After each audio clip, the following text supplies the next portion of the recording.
વિદ્યાર્થી મિત્રો, આજે આપણે એક સરસ ટોપિક જોવાના છીએ જેનું નામ છે સમાન ચુંબકીય ક્ષેત્રમાં ડાયપોલની વર્તણૂક. આ એક તમારા માટે જાણીતો ટોપિક કહી શકાય છે, કારણ કે તમે પહેલા ચેપ્ટરની અંદર સમાન વિદ્યુત ક્ષેત્રની અંદર ડાયપોલની જે વર્તણૂક છે એ સમજી ચૂકેલા છો. જો તમને યાદ કરાવું તો પહેલા ચેપ્ટરની અંદર ચેપ્ટર નંબર 1 ની અંદર સમાન વિદ્યુત ક્ષેત્ર હતું. આ રીતનું આ જે સમાન વિદ્યુત ક્ષેત્ર છે એની અંદર તમે એક ડાયપોલ મૂક્યો હતો આ રીતનો, જેના પરના બે વિદ્યુત ભારો +q ને અહીંયા આગળ હતો -q. એની જે લંબાઈ હતી એ આપણે કહી હતી 2a, બરોબર છે. હવે અહીંયા આગળ ડાયપોલને જો સમાન વિદ્યુત ક્ષેત્રની અંદર મૂકવામાં આવે તો એના બંને જે વિદ્યુત ભારો છે એના પર લાગતા બળો મેં તમને કયા હતા, એક હતો +qe અને બીજો હતો -qe. આ બંને બળો સમાન મૂલ્યના અને પરસ્પર વિરુદ્ધ દિશામાં હોવાથી એકબીજાની અસર નાબૂદ કરે છે, પરંતુ બંને બળો એક રેખસ્થ ના હોવાથી આ બંને બળો જે હતા એ એક રેખસ્થ નથી. તમે ધ્યાનથી જુઓ, એક બળ આ દિશામાં છે, બીજું આ દિશામાં છે, એટલે કે બંને બળો એક રેખસ્થ ન હોવાથી એના ઉપર શું લાગે છે, ટોર્ક લાગે છે. અને એ ટોર્ક ટો સદિશ બરાબર p સદિશ ક્રોસ શું લખતા હતા, e સદિશ, અને ટોર્ક ટો બરાબર આપણે સૂત્ર મેળવ્યું હતું pe sin થીટા. યાદ આવી થિયરી, પહેલું ચેપ્ટર. બસ એ જ કોન્સેપ્ટ અહીંયા આગળ આપણે ફોલો કરવાનો છે કે સમાન ચુંબકીય ક્ષેત્રની અંદર અહીંયા શું હતું, સમાન વિદ્યુત ક્ષેત્ર હતું. અહીંયા આગળ આવે છે સમાન ચુંબકીય ક્ષેત્ર અને એની અંદર આપણે એક ચુંબકીય ડાયપોલ મૂકવાનો છે. હવે ચુંબકીય ડાયપોલ કેવો હોય, તો ચુંબકીય હોય, એને એક n ધ્રુવ હોય અને બીજો શું હોય, s ધ્રુવ હોય. એ ચુંબકીય ડાયપોલ તમે કહી શકો છો. હવે એની વર્તણૂક કેવી હોય છે એને જરા આપણે અહીંયા સમજીએ. તો જરા જોજો, તો અહીંયા આગળ સમાન ચુંબકીય ક્ષેત્ર સમજી લો. અહીંયા આગળ આપણે બતાવી દઈએ એક સમાન ચુંબકીય ક્ષેત્ર છે આ રીતનું. ઓકે, આ રીતનું એક સમાન ચુંબકીય ક્ષેત્ર છે જેને આપણે નામ આપીએ b સદિશ. ચુંબકીય ક્ષેત્ર તમને ખબર છે કઈ તરફથી કઈ તરફ હોય, તો n થી કઈ તરફ હશે, s તરફ. એટલે આ તરફ n છેડો કહી શકાય અને આ તરફ s છેડો. ઓકે, હવે આની અંદર આપણે એક ચુંબકીય સોય મૂકવાની છે જેને બે ધ્રુવો હશે, એક n ધ્રુવ અને બીજો s ધ્રુવ, જેને આપણે ચુંબકીય ડાયપોલ પણ કહી શકીએ છીએ. તો અહીંયા આગળ આપણે બતાવીએ તો આ રીતની એક ચુંબકીય સોય, બરોબર છે, આ રીતની, જેનો એક છેડો આપણે કહી દઈએ n ધ્રુવ અને બીજો કહી દઈએ s ધ્રુવ. એની લંબાઈ કેવી હોય, આપણે આ સોયની અક્ષ કેવી હોય, તો તમે આ જે છે એને સોયની અક્ષ કહી શકો છો. એની લંબાઈ કેવી હોય તો આપણે કહી દઈએ કેટલી છે, 2l જેટલી છે. Okay, perfect. હવે જરા જુઓ કે અહીંયા આગળ જો હું એમ કહું કે ભાઈ મેગ્નેટિક મોમેન્ટ એટલે કે ચુંબકીય ડાયપોલ મોમેન્ટ કઈ દિશામાં હશે. ગઈકાલે આપણે વાત કરી હતી, ગઈકાલની થિયરી તમને જો યાદ હોય, જે ધ્રુવમાન સમજાવ્યું હતું એની અંદર મેં ચુંબકીય ડાયપોલ મોમેન્ટની દિશા પણ કહી હતી. ચુંબકીય ડાયપોલ મોમેન્ટ જે છે એ s થી કઈ તરફ હોય છે, n તરફની હોય છે, જે મેં અહીંયા આગળ બતાવેલી છે. ઓકે, હવે જરા જુઓ કે અહીંયા આગળ જે આ બંને ધ્રુવો છે, બરોબર, એ સમાન ચુંબકીય ક્ષેત્રની અંદર આવેલા છે. તો આ બંને ધ્રુવો ઉપર કંઈક ના કંઈક બળ લાગતું હશે અને એ બળ કયું હશે, તો ચુંબકીય બળ હશે. એ બળ કયું હશે, ચુંબકીય બળ. તો જો તમને યાદ કરાવું તો સમાન વિદ્યુત ક્ષેત્રમાં આ બંને ધ્રુવો પર લાગતું જે બળ છે એ બળ F બરાબર શું હતું, Q * E. Q * શું હતું, E. આ ઇલેક્ટ્રિક ફિલ્ડના લીધે લાગતું ફોર્સ હતું, એટલે કે વિદ્યુતીય બળ હતું. પરંતુ જો ચુંબકીય બળ કેવું હોય તો Fm બરાબર જે કામ વિદ્યુત ક્ષેત્રની અંદર વિદ્યુત ભાર કરે છે એ કામ ચુંબકીય ક્ષેત્રની અંદર કોણ કરે છે, ધ્રુવમાન કરે છે. ધ્રુવમાનને આપણે કોના વડે દર્શાવતા હતા, Qm અથવા તો P વડે. તો Qm * શું લખાય છે, B, બરોબર છે. આ સૂત્ર તમને યાદ હોવું જોઈએ કે અહીંયા આગળ પણ લખી કાઢું કે જે રીતે Fe બરાબર Q * E હતું વિદ્યુત ક્ષેત્રમાં લાગતું વિદ્યુતીય બળ, એ રીતે ચુંબકીય બળ Fm બરાબર શું થાય, Qm * B થઈ જાય. જે કામ વિદ્યુત ક્ષેત્રની અંદર વિદ્યુત ભાર કરે એ કામ ચુંબકીય ક્ષેત્રની અંદર કોણ કરે છે, ધ્રુવમાન કરે છે. હવે આના ઉપરથી લખવું હોય આના પરથી જો આપણે કહેવું હોય તો આ બંને જે ધ્રુવો છે n અને s એના પર લાગતું જો ચુંબકીય બળ કેવું હોય તો કઈ દિશામાં હશે? સપોઝ હું n ધ્રુવ પર લાગતું ચુંબકીય બળ કેવું હોય તો એ કઈ તરફ હોય? આ દિશામાં હોય.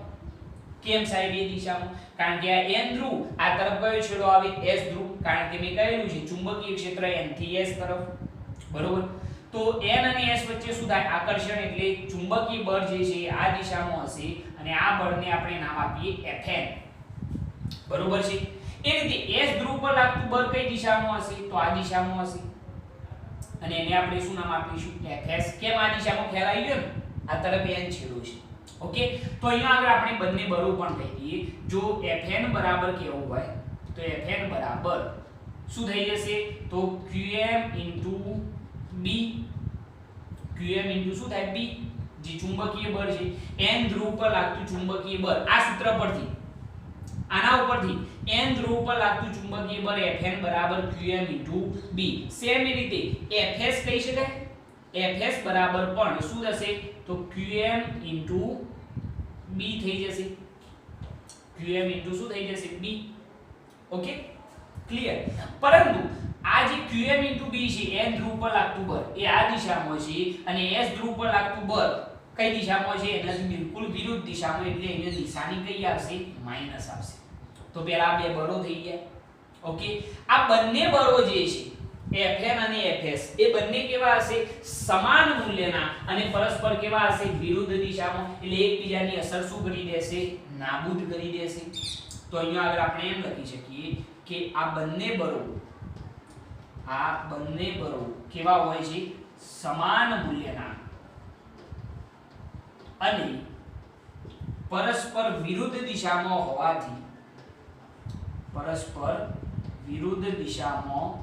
હોવાથી પરિણામી બળ F બરાબર કેટલું થાય? 0. F બરાબર 0 હોય છે. અથવા તો આપણે એમ લખીએ હોવાથી પરિણામી બળ F બરાબર 0 થશે. જેથી ડાયપોલ કઈ સ્થિતિમાં હોય છે? રેખીય સંતુલન સ્થિતિમાં હોય છે. આ તમને શીખવાડેલું છે કે જો પરિણામી બળ 0 હોય, બંને બળો સમાન મૂલ્યના અને પરસ્પર કેવા હોય? વિરુદ્ધ દિશામાં હોય, તો પરિણામી બળ કેટલું થઈ જાય? 0 થઈ જાય.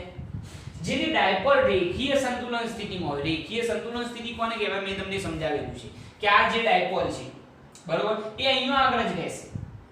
અહીંયાથી આમે નહીં જાય અથવા તો આમ પણ જશે નહીં. આ ડાયપોલ જે છે એ અહીંયાથી ખસવાનો નથી. રેખીય કેવો થઈ ગયો? સંતુલન સ્થિતિમાં. પરંતુ અહીંયા આગળ એક પ્રોબ્લેમ છે. શું પ્રોબ્લેમ છે? કે અહીં બંને બળો સમાન મૂલ્યના અને પરસ્પર વિરુદ્ધ દિશામાં છે.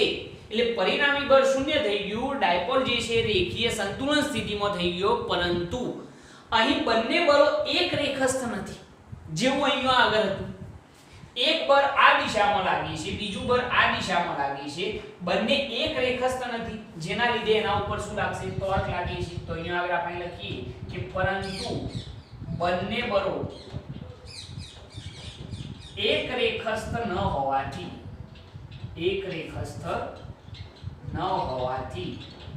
તેના પર શું લાગે છે? ટોર્ક લાગે છે.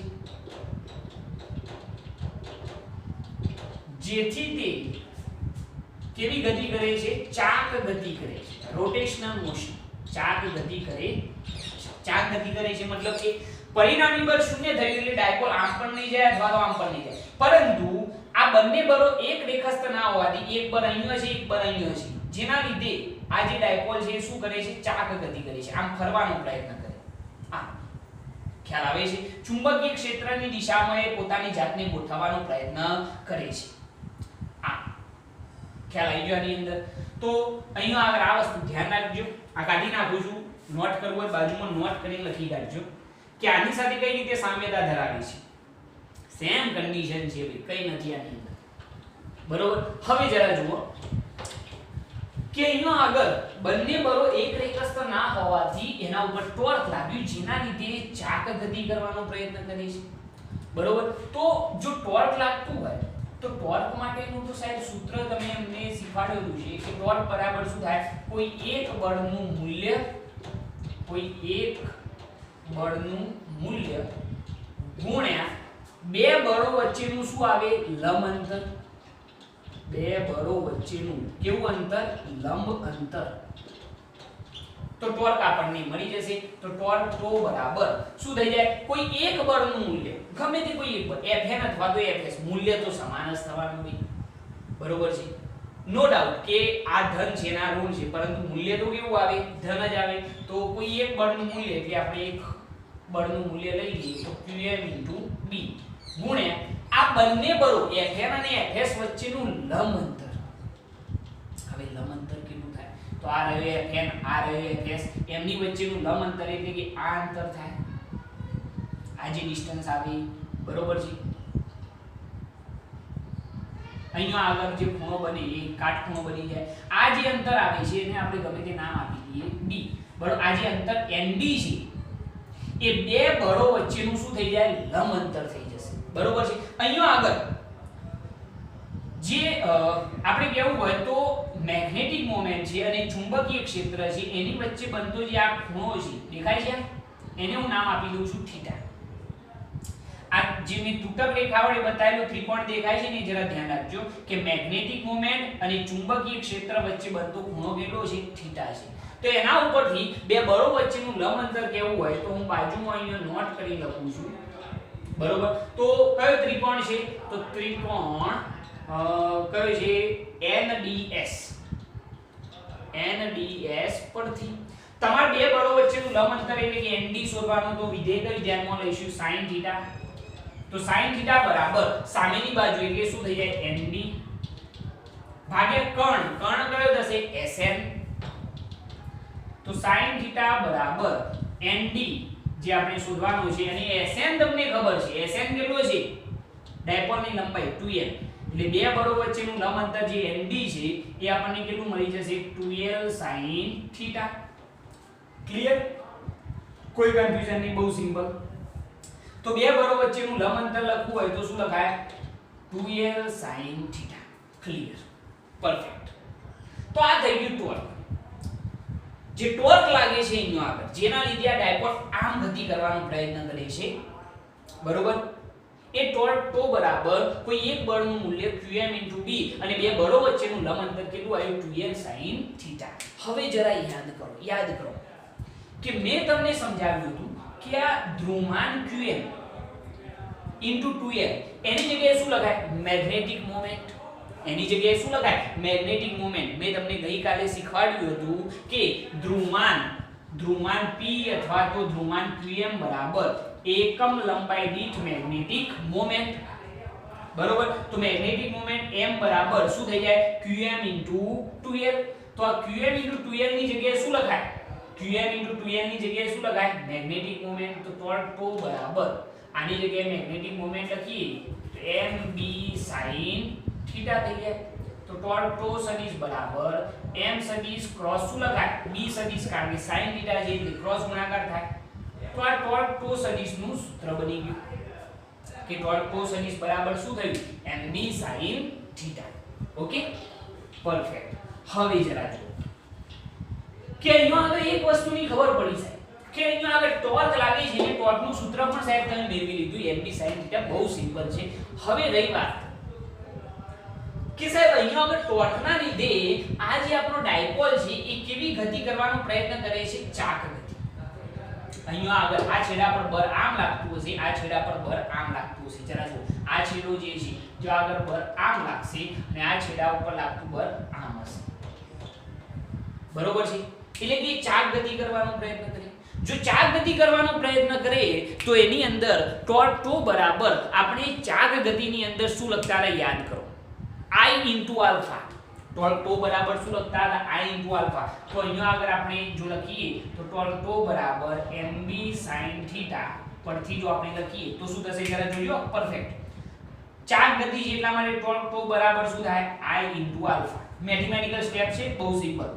I into alpha બરાબર mb sin થીટા જે ખૂણો છે અત્યંત નાનો છે એટલા માટે sin થીટા બરાબર આપણે શું લખી શકીએ થીટા કેમ લખીએ તો ખ્યાલ આવી ગયો ને બાજુમાં એવું બધું હું લખી કાઢ્યું કે sin થીટા એ ખૂબ જ નાનો હોવાથી થીટા લખી શકાય ઓકે હવે એના પછી I into ચલો આલ્ફા શું કહેતા હતા ચાર ગતિમાં યાદ કરો શું હતું ભાઈ કોણીય પ્રવેગ અને કોણીય પ્રવેગ ને આપણે શું લખતા હતા d2 થીટા બાય શું આવે dt2 અલ્યા ભાઈ તમને યાદ છે કે રેખીય વેગ v બરાબર તમે શું લખો છો d2y બાય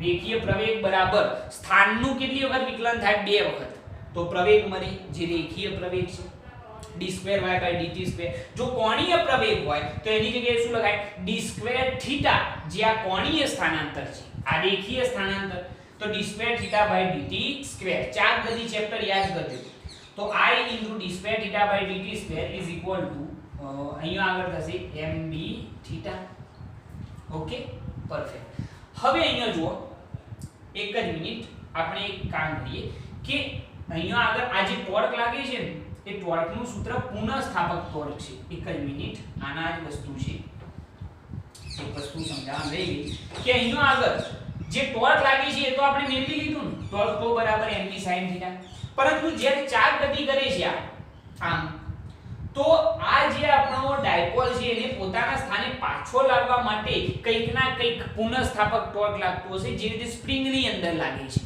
બરોબર કે આ જે છે એ કંઈક આ રીતે ખસવાનો પ્રયત્ન કરશે તો એના સ્થાન ઉપર પાછો લાવવા માટે પણ કંઈક ના કંઈક બળ લાગતું હોય બરોબર જેને આપણે પુનઃસ્થાપક બળ કહીએ છીએ ચાર ગતિની અંદર એ જે ટોર્ક લાગતું હશે એને શું કહેવાશે પુનઃસ્થાપક ટોર્ક તો પુનઃસ્થાપક ટોર્ક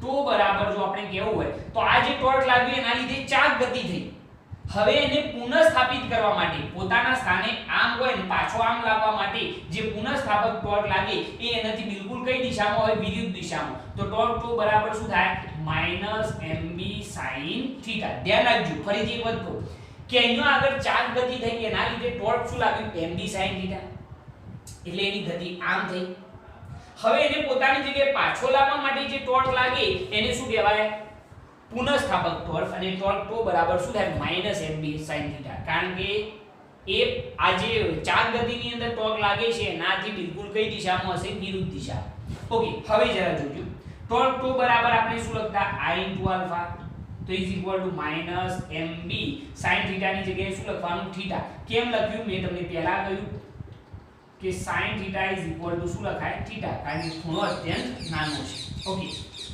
I into કોણીય પ્રવેગ આલ્ફા ની જગ્યાએ શું લખાય તો d2 થીટા બાય શું થઈ જાય dt2 is equal to -mb theta okay તો d2 theta by dt2 is equal to -mb theta અપન શું થઈ જાય I થઈ જાય તો આવું એક સૂત્ર બને છે સમીકરણ નંબર 1 બરોબર તો આ સૂત્ર સૌથી અગત્યની વસ્તુ કઈ રીતે મેળવ્યું ખ્યાલ આવી ગયો ને પહેલા આટલી વસ્તુ ક્લિયર કે અહીંયા આગળ આ બંને જે ધ્રુવો છે એના પર લાગતું બળ સમાન મૂલ્યનું પરસ્પર વિરુદ્ધ દિશામાં એકબીજાની અસર નાબૂદ કરી દેશે એટલે ડાયપોલ રેખીય સંતુલન સ્થિતિમાં પરંતુ આ બંને બળો એક રેખસ્થ ના હોવાથી એના ઉપર શું લાગ્યું ટોર્ક લાગ્યું અને ટોર્ક તો બરાબર શું થઈ જાય કોઈ એક બળનું મૂલ્ય ગુણ્યા બે બળો વચ્ચેનું લંબ અંતર તો ટોર્ક તો બરાબર થઈ ગયું mb sin થીટા જેના લીધે શું કરે છે ચાર ગતિ કરે છે પરંતુ જ્યારે ચાર ગતિ થાય તો એને પોતાના સ્થાને પાછો લાવવા માટે કંઈક ના કંઈક પુનઃસ્થાપક ટોર્ક લાગે અને પુનઃસ્થાપક ટોર્ક તો બરાબર શું થાય -mb sin થીટા એટલે કે આના જેટલું જ પરંતુ એનાથી કઈ દિશામાં વિરુદ્ધ દિશામાં અને ખૂણો અત્યંત નાનો હોવાથી sin થીટા બરાબર થીટા લખ્યા ટોર્ક તો બરાબર I into alpha લખ્યા તો I into alpha ની જગ્યાએ d2 theta by dt2 is equal to -mb theta તો d2 theta by dt2 is equal to શું થાય -mb થીટા પર I સમીકરણ નંબર 1 પરફેક્ટ હવે આની સરખામણી કરીશું આપણે રેખીય ગતિ માટે રેખીય ગતિની અંદર d2y by dt2 ના સૂત્ર સાથે તમે આટલી વસ્તુ નોટ કરી લો પહેલા પછી આપણે આગળ વાત કરીએ નોટ કરવા આટલી વસ્તુ થઈ ગઈ ઓકે ચલો જવા દઈએ હવે જરા જુઓ કે અહીંયા આગળ જે આપણે આ સમીકરણ 1 મેળવ્યું છે એને સિમ્પલ હાર્મોનિક મોશન એટલે કે સરળ આવર્ત ગતિ ના એક સમીકરણ સાથે આપણે સરખામણી કરીશું. સરળ આવર્ત ગતિનું સમીકરણ હતું કે d2y/dt2 -omega² શું હતું y. જો તમને યાદ આવે સરળ આવર્ત ગતિની અંદર d2y/dt2 -omega² y. આ જે y છે રેખીય સ્થાનાંતર છે. અહીંયા આગળ જે થીટા છે એ શું છે ભાઈ કોણીય સ્થાનાંતર. આ રેખીય સ્થાનાંતર, આ કોણીય સ્થાનાંતર. ચલો તો omega² ની સરખામણી જો કરીએ આ બંને સમીકરણો સમીકરણ 1 અને 2 ને સરખાવતો 1 અને 2 ને શું કરતો સરખાવતો.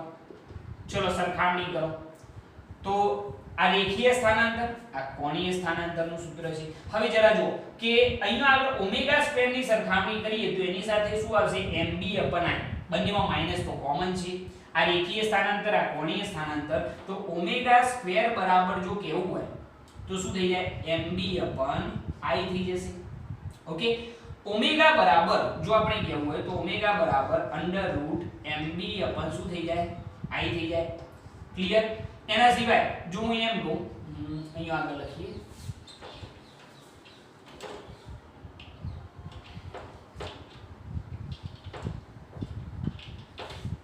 હવે જરા જોજો કે ઓમેગા બરાબર જો લખવા હોય તો આપણે શું લખી શકીએ 2π/t. ઓમેગા બરાબર શું લખાય 2π/t √mb/ શું થઈ જશે i. ઓકે, તો આવર્તકાળ t નું સૂત્ર શું થઈ જાય તો આવર્તકાળ t બરાબર 2π √i/ શું થઈ જશે mb. આ આવર્તકાળનું સૂત્ર મળી ગયું. મોસ્ટ ઇમ્પોર્ટન્ટ સૂત્ર છે, દાખલાઓ માટે ભરપૂર કામમાં આવશે. અહીંયા એ ધ્યાન રાખજો કે i જે છે કોઈ પ્રવાહ નથી, ચાક ગતિ છે. એટલે તમે સમજી શકો છો કે i જે છે એ જડત્વની શું હશે ચાક માત્રા, જે દાખલાઓની અંદર જનરલી આપેલી હશે. તો આવર્તકાળનું સૂત્ર થઈ ગયું. હવે કોઈ કદાચ તમને એમ કે ભાઈ ચલો ચુંબકીય ક્ષેત્રનું સૂત્ર પણ અમને બતાવો. અહીંયા આગળ કોઈ વખત આવો ક્વેશ્ચન પૂછાય અને એની અંદર ચુંબકીય ક્ષેત્રનું મૂલ્ય શોધવાનું કહ્યું હોય તો કઈ રીતે શોધવું? કઈ નહીં, સિમ્પલ બંને બાજુ સ્ક્વેર કરો તો t² = 4π² i/ શું થઈ જાય mb. ચલો ચુંબકીય ક્ષેત્રને કરતા બનાવો તો b બરાબર 4π² i/m શું થઈ જાય t². તો આ સૂત્ર થઈ ગયું ચુંબકીય ક્ષેત્રનું. ઓકે, તો આટલી વસ્તુ તમારે સમજવાની છે. બહુ સરળ છે આ થિયરી અને મોસ્ટ IMP થિયરી તમે આને કહી શકો છો. પૂછાઈ શકવાની પૂરેપૂરી શક્યતા રહેલી છે. સમાન ચુંબકીય ક્ષેત્રની અંદર ડાયપોલની વર્તણૂક કેવી હોય, બરોબર? તમારે એના આવર્તકાળનું સૂત્ર તારવવાનું અને ચુંબકીય ક્ષેત્રનું પણ સૂત્ર તારવવાનું. બંને સૂત્રો યાદ રાખજો. દાખલાઓની અંદર આપણે આનો ઉપયોગ કરવાના છે. ઓકે, નોટ કરવાની, નોટ કરો. સરળ થિયરી છે. ઓકે, હવે આપણે એક બીજા સરળ ટોપિકની ચર્ચા કરીએ તો એનું નામ છે ગજિયા ચુંબકની સ્થિતિ ઊર્જા. બહુ મહત્વનો ટોપિક છે કારણ કે આના ઉપરથી તમે ઘણા બધા દાખલા ટેકલ કરી શકવાના છો. ઓકે, ગજિયા ચુંબકની સ્થિતિ ઊર્જા. તો એના માટે એક વસ્તુ સમજીએ કે જો હું રેખીય ગતિની વાત કરું, રેખીય ગતિ, તો રેખીય ગતિની અંદર આપણે કોઈ પણ પદાર્થ ઉપર કંઈક ના કંઈક કાર્ય કરીએ તો એ કાર્ય એની અંદર કંઈક ના કંઈક સ્થિતિ ઊર્જા રૂપે સંગ્રહિત થાય છે. આ બધી વસ્તુ તમે સમજી ચૂકેલા છો કે સમજી લો કે સ્પ્રિંગ હોય, બરોબર? આપણે સમજી લો કે આ રીતની સ્પ્રિંગ છે. આપણે એના ઉપર કંઈક ના કંઈક બળ લગાડીએ અને બળની દિશામાં શું થાય? સ્થાનાંતર થાય, બરોબર છે? તો સ્થાનાંતર કેટલું થયું? dx. તો કાર્ય કેટલું થયું કહેવાય? કાર્ય w બરાબર f dx, બરોબર? તો એ જે કાર્ય છે એ સ્પ્રિંગની સ્થિતિ ઊર્જા રૂપે સંગ્રહિત થતું હોય છે. તો આના ઉપરથી આપણે એમ કહી શકીએ કે કોઈ પણ પદાર્થ ઉપર કંઈક ના કંઈક જો આપણે કાર્ય કરીએ છીએ તો એ કાર્ય w બરાબર સંકલનમાં f શું લખતા હતા આપણે dx, બરોબર? તો આ જે કાર્ય પદાર્થ પર થયું એ કાર્ય એની સ્થિતિ ઊર્જા રૂપે સંગ્રહિત થાય. તો આપણે એમ કહી શકીએ કે આ કાર્ય પદાર્થની કઈ ઊર્જા રૂપે? તો સ્થિતિ ઊર્જા રૂપે સંગ્રહિત થશે. કોઈ પણ પદાર્થ એના ઉપર આપણે કાર્ય કરીએ તો એ કાર્ય એની સ્થિતિ ઊર્જા રૂપે સંગ્રહિત થતું હોય છે. ઓકે, તો આ તો વાત થઈ સાહેબ રેખીય ગતિની અંદર. પરંતુ જો હું ચાક ગતિની ચર્ચા કરું, રોટેશનલ મોશન, તો એના માટે થતું જે કાર્ય છે એ કાર્ય W બરાબર ચાક ગતિ સમજો છો ને, આપણે ડાયપોલ ને ગતિ કરાવીએ છીએ તો એના માટે આપણે કંઈક ના કંઈક કાર્ય કરવું પડે. એ કાર્ય W બરાબર સંકલનમાં જે કામ રેખીય ગતિની અંદર બળ કરે છે એ કામ ચાક ગતિની અંદર કોણ કરશે? ટોર્ક કરે છે. તો ટોર્ક ટો ઇન્ટુ આ છે રેખીય સ્થાનાંતર, અહીંયા આગળ આવશે કોણીય સ્થાનાંતર. તો આ કાર્યનું સૂત્ર થઈ ગયું સિમ્પલ. એક્ઝેક્ટ આઈડિયા ખ્યાલ આવ્યો? આ રેખીય ગતિ માટે, આ ચાક ગતિ માટે. રેખીય ગતિની અંદર જે કામ બળ કરે એ કામ ચાક ગતિની અંદર કોણ કરે? ટોર્ક કરે. અહીંયા રેખીય સ્થાનાંતર, અહીંયા શું આવે? કોણીય સ્થાનાંતર. ઓકે, આને આપો સમીકરણ નંબર 1 સપોઝ. ઓકે, મેં તમને એવું સમજાવ્યું છે કે સમજી લો કે આ રીતનું સમાન ચુંબકીય ક્ષેત્ર હોય અને એની અંદર તમે આ રીતનો સપોઝ ગજિયો ચુંબક મૂકી દેશો, આ N આ S, બરોબર છે. તો એના ઉપર કંઈક ના કંઈક ટોર્ક લાગવાનું છે. મેં તમને આગળની થિયરીમાં સમજાવ્યું. અને એના ઉપર લાગતું જે ટોર્ક છે એ ટોર્ક ટો બરાબર તમને ખબર છે શું થઈ જાય છે? mb sin theta. સમાન ચુંબકીય ક્ષેત્રમાં આપણે જો ગજિયો ચુંબક મૂકીએ તો એના પર લાગતું ટોર્ક ટો બરાબર શું થાય? mb sin theta. જો આ સૂત્ર હું અહીંયા આગળ એપ્લાય કરું તો મને કાર્યનું સૂત્ર શું મળે છે જરા જોજો. તો કાર્ય W બરાબર સંકલનમાં ટોર્કની જગ્યાએ શું લખવાનું? mb sin થીટા ઇન્ટુ શું થઈ જાય? d theta. Okay, magnetic moment અને ચુંબકીય ક્ષેત્ર એ તો બંને કોન્સ્ટન્ટ છે એટલે એ બહાર નીકળી જાય. તો mb બહાર નીકળી ગયા તો સંકલનમાં sin થીટા ઇન્ટુ શું થઈ જાય? d theta. sin થીટા નું સંકલન શું થાય? Minus cos theta. તો mb અહીંયા આગળ સંકલન થઈ જશે માઈનસ cos થીટા. ઓકે, તો કરવું પડતું કાર્ય W બરાબર સૂત્ર બની ગયું માઈનસ mb cos થીટા. કે જ્યારે ખૂણો થીટા હોય, ગજિયા ચુંબકની ચુંબકીય ડાયપોલ મોમેન્ટ જેને આપણે m કહીએ છીએ, એ ચુંબકીય ડાયપોલ મોમેન્ટ અને ચુંબકીય ક્ષેત્ર વચ્ચેનો ખૂણો કેટલો હોય? થીટા હોય. તો એ વખતે કરવું પડતું કાર્ય W બરાબર શું થાય? Minus mb cos theta. અને આ કાર્ય ચુંબકની અથવા તો ગજિયા ચુંબકની કઈ ઊર્જા રૂપે? તો સ્થિતિ ઊર્જા રૂપે, ગજિયા ચુંબકની સ્થિતિ ઊર્જા રૂપે સંગ્રહિત થશે. ક્લિયર? ઓકે, તો સ્થિતિ ઊર્જા U નું સૂત્ર બની ગયું U બરાબર માઈનસ mb cos થીટા. આટલી વસ્તુ સમજ્યા? સૌથી મહત્વનું સૂત્ર આ બન્યું. કેટલી સિમ્પલ વાત છે કે સાહેબ રેખીય ગતિમાં W બરાબર સંકલનમાં f dx. તો આ કાર્ય એની સ્થિતિ ઊર્જા રૂપે સંગ્રહિત થાય. તો જો હું ચાક ગતિની ચર્ચા કરું તો ચાક ગતિની અંદર કરવું પડતું કાર્ય W બરાબર સંકલનમાં જે કામ રેખીય ગતિમાં બળ કરે એ ચાક ગતિમાં કોણ કરે? ટોર્ક કરે. અહીંયા રેખીય સ્થાનાંતર, અહીંયા કોણીય સ્થાનાંતર. ક્લિયર? ગજિયા ચુંબકને જો સમાન ચુંબકીય ક્ષેત્રમાં મૂકીએ તો એના પર લાગતું જે ટોર્ક છે ટો બરાબર mb sin થીટા થાય. તો અહીંયા ટોર્કની જગ્યાએ મેં સૂત્ર એપ્લાય કર્યું.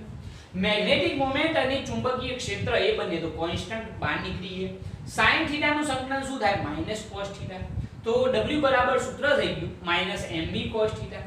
આ જે કાર્ય છે એ કાર્ય ગજિયા ચુંબકની સ્થિતિ ઊર્જા રૂપે સંગ્રહિત થાય. તો U બરાબર માઈનસ mb cos થીટા. આટલું સૂત્ર યાદ રાખો મગજમાં. બરોબર છે? એક એક્સ્ટ્રા માહિતી આપું, એક્સ્ટ્રા વસ્તુ. એક્સ્ટ્રા શું છે આની અંદર? સપોઝ આપણે ગજિયા ચુંબકની જે આપણે ગતિ કરાવીએ છીએ, ચુંબકીય ક્ષેત્ર સાથે મેગ્નેટિક મોમેન્ટનો જે ખૂણો છે એ ચેન્જ થતો હોય. દાખલાઓની અંદર આ વસ્તુ વધારે થશે કે ગજિયા ચુંબકની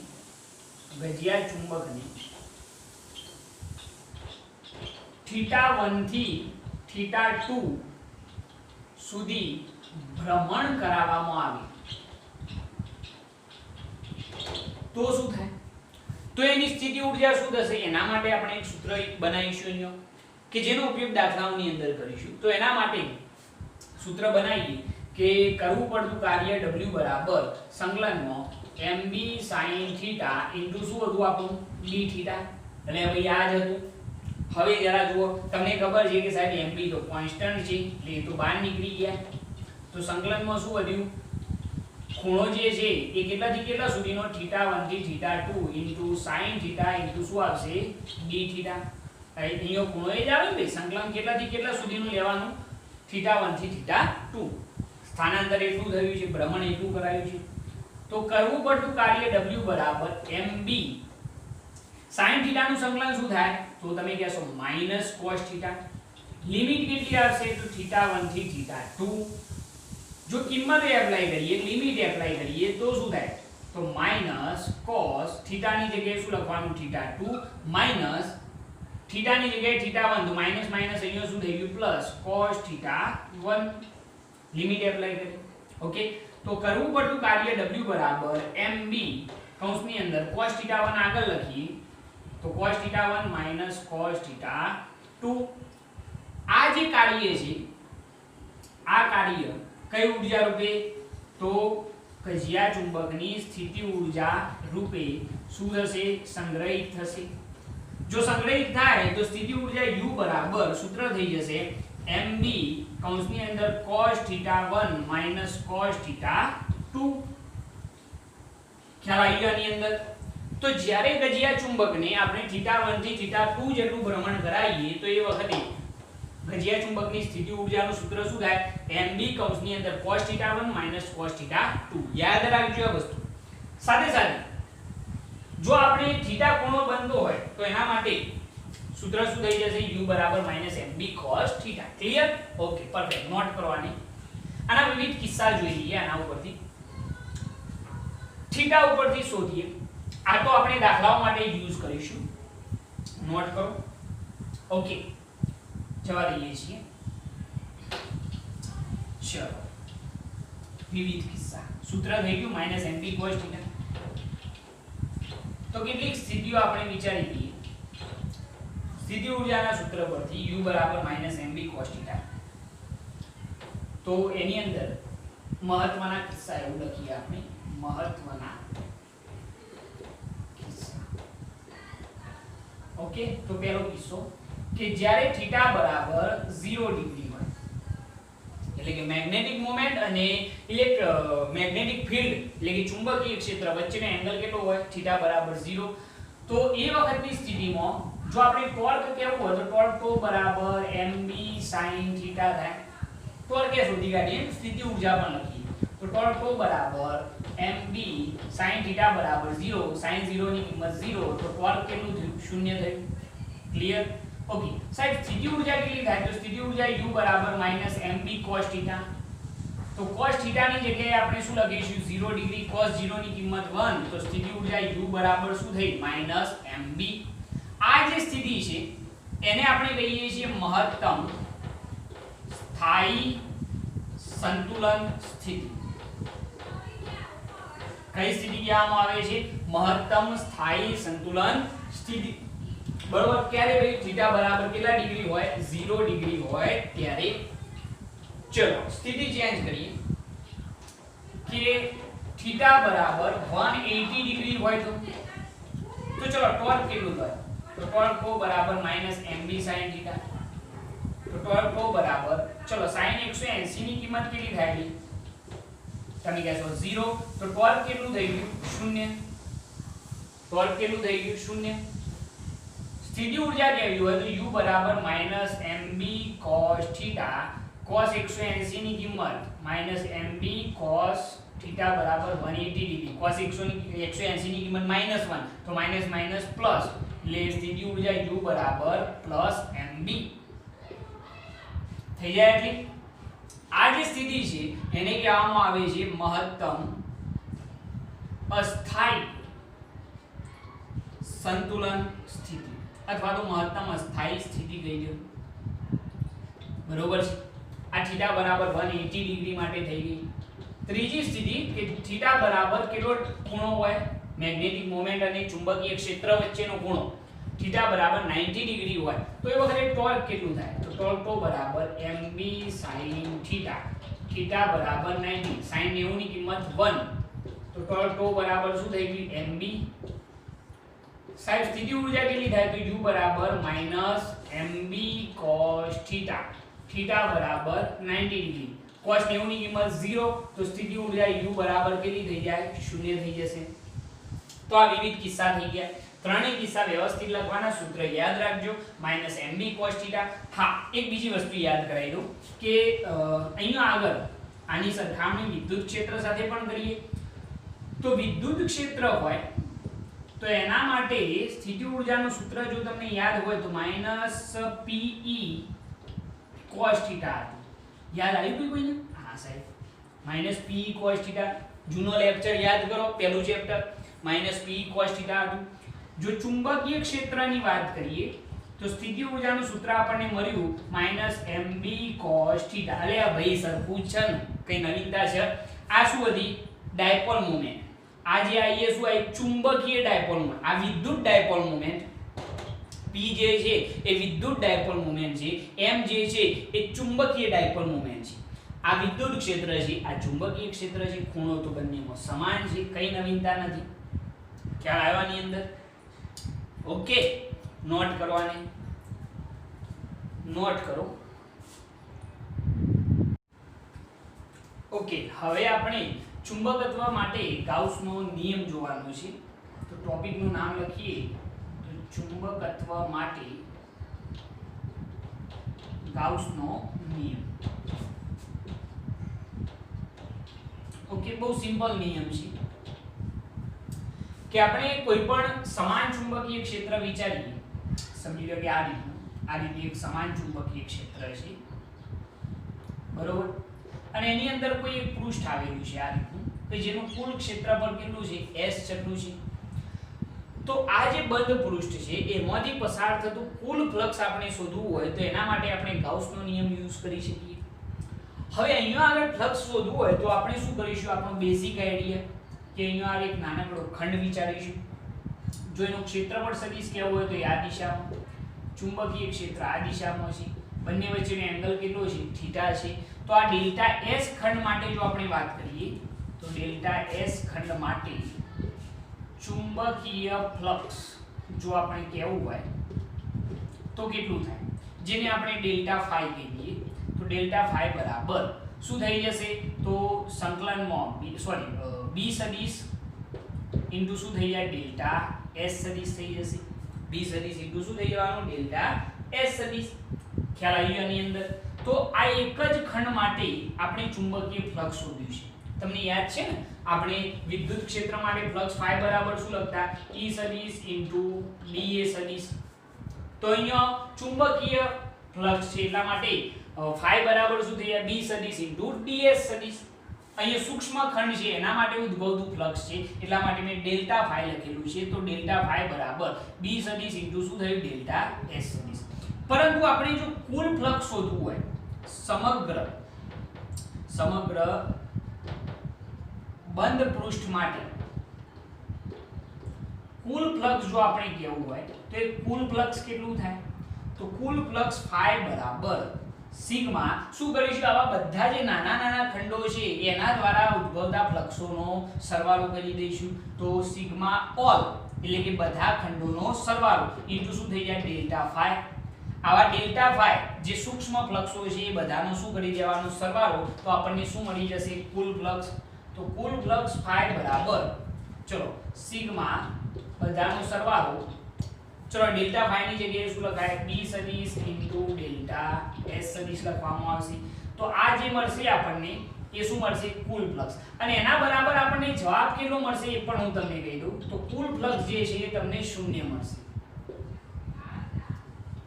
તમે આવા બધા ખંડોનો સરવાળો કરો છો તો તમને જે કુલ ફ્લક્સ મળે છે એ કુલ ફ્લક્સ કેટલું મળશે 0 મળશે તમે કહેશો એવું કેમ સાહેબ તો એનું રીઝન એક જ છે કે આ જે આપણું બંધ પૃષ્ઠ છે એની અંદર જેટલી ક્ષેત્ર રેખાઓ દાખલ થાય છે સમજો અહીંયા આગળ 3 ક્ષેત્ર રેખાઓ દાખલ થાય છે તમે ધ્યાનથી જુઓ તો ત્રણ ક્ષેત્ર રેખાઓ શું થાય છે બહાર નીકળે છે બરોબર એટલે કુલ ફ્લક્સ કેટલું થઈ જાય શૂન્ય થઈ જાય છે તો અહીંયા આગળ આપણે એમ લખી શકીએ કે અહીં કુલ ફ્લક્સ શૂન્ય થાય છે કારણ કે જેટલી ક્ષેત્ર રેખાઓ પૃષ્ઠમાં દાખલ થાય છે તેટલી જ ક્ષેત્ર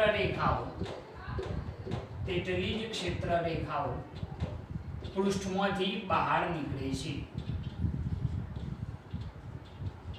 બરોબર છે જો અહીંયા આગળ પૃષ્ઠમાંથી બહાર નીકળતી ક્ષેત્ર રેખાઓનું ફ્લક્સ ધન વિચારીએ અને દાખલ થતી હોય તેનું ઋણ વિચારીએ તો કુલ ફ્લક્સ કેટલું થઈ જાય શૂન્ય થઈ જાય બરોબર છે ઓકે તો યાદ રાખવાનું તમારે કે અહીંયા આગળ જ્યારે ચુંબકીય ફ્લક્સની વાત હોય તો કોઈ પણ બંધ પૃષ્ઠ દ્વારા નિયમ જોજો કોઈ પણ બંધ પૃષ્ઠ દ્વારા ઘેરાયેલ અથવા તો ઉદ્ભવતું લખીએ કોઈ પણ બંધ પૃષ્ઠ દ્વારા ઉદ્ભવતું કુલ ચુંબકીય ફ્લક્સ કેટલું થાય છે શૂન્ય થાય છે અથવા તો શૂન્ય હોય છે ખ્યાલ આવી ગયો કોઈ પણ બંધ પૃષ્ઠ દ્વારા ઉદ્ભવતું જે કુલ ચુંબકીય ફ્લક્સ છે એ કેટલું થશે શૂન્ય થશે ખાસ યાદ રાખજો જો અહીંયા આગળ આપણે ડેલ્ટા S ની લિમિટ ટેન્ડ્સ ટુ 0 લઈ લઈએ તો અહીંયા આગળ સૂત્ર શું બની જશે એ જરા જોજો કે ડેલ્ટા S ટેન્ડ્સ ટુ 0 લેતો એટલે કે ક્ષેત્રફળનો જે ખંડ છે વડે ખૂબ જ નાનો લઈએ તો ઉદ્ભવતું કુલ ફ્લક્સ phi બરાબર તમે સંકલન પણ બતાવી શકો બંધ સંકલનમાં બરોબર સંકલન એટલે સરવાળો બંનેનો મતલબ એક જ છે તો શું થઈ જાય d સદિશ ઇન્ટુ શું થઈ જશે ds સદિશ અને એના બરાબર કેટલો જવાબ આવે 0 એના બરાબર જવાબ કેટલો થશે 0 થશે ખ્યાલ આવી ગયો આની અંદર તો આટલી વસ્તુ તમારે યાદ રાખવાની છે જે બહુ ઈઝીલી તમે સમજી શકશો આની અંદર કોઈ બહુ મોટી વાત નથી આની જો થોડીક સરખામણી કરીએ તો વિદ્યુત ક્ષેત્ર માટે ઉદ્ભવતું જે ફ્લક્સ છે એ phi બરાબર સંકલનમાં આપણે શું લખતા E સદિશ ઇન્ટુ ds સદિશ એટલે ભાઈ આવું લખતા E સદિશ ઇન્ટુ શું લખતા ds સદિશ અથવા તો ds સદિશ પણ આપણે લખતા હતા બરોબર છે અથવા તો સિગ્મા રૂપે દર્શાવવું હોય તો આ રીતે બતાવતા હતા સિગ્મા E સદિશ ઇન્ટુ શું લખતા હતા ds સદિશ અથવા તો ds સદિશ બેમાંથી ગમે તે એક તમે લખી શકો છો ઓકે અથવા ડેલ્ટા S સદિશ બતાવશો તો પણ ચાલશે બરાબર સૂત્ર શું હતું q એપ્સિલોન નોટ એટલે હવે યાદ હતું ગાઉસનો નિયમ યાદ કરો વિદ્યુત ક્ષેત્ર માટે ઉદ્ભવતું કુલ ફ્લક્સ phi બરાબર સંકલનમાં અથવા તો સિગ્મા E સદિશ ઇન્ટુ ડેલ્ટા S સદિશ બરાબર q એપ્સિલોન નોટ સેમ એ રીતે જો ચુંબકીય ક્ષેત્ર માટે આપણે વાત કરીએ તો ચુંબકીય ક્ષેત્ર માટે ઉદ્ભવતું કુલ ફ્લક્સ phi બરાબર સિગ્મા વિદ્યુત ક્ષેત્રની જગ્યાએ અહીંયા શું લખવાનું ચુંબકીય ક્ષેત્ર ઇન્ટુ ડેલ્ટા S સદિશ બરાબર કેટલું થાય શૂન્ય થાય બરોબર એવું જરૂરી નથી ભાઈ સિગ્મા દર્શાવો સંકલન દર્શાવશો તો પણ ચાલશે E સદિશ ઇન્ટુ ds સદિશ લખો તો એ ચાલશે કોઈ પ્રોબ્લેમ નહીં આ રીતે તમે દર્શાવી શકો છો કે વિદ્યુત ક્ષેત્ર માટે ઉદ્ભવતું કુલ ફ્લક્સ phi બરાબર શું થાય q એપ્સિલોન નોટ અને ચુંબકીય ક્ષેત્ર માટે ઉદ્ભવતું કુલ ફ્લક્સ કેટલું થાય છે શૂન્ય થાય છે ઓકે તો આ થોડું ધ્યાન રાખજો કારણ અહીંયા આગળ ગાઉસનો નિયમ એપ્લિકેબલ છે પરંતુ ઉદ્ભવતું કુલ ફ્લક્સ કેટલું થઈ જશે શૂન્ય થઈ જશે ઓકે નોટ કરવાની નોટ કરો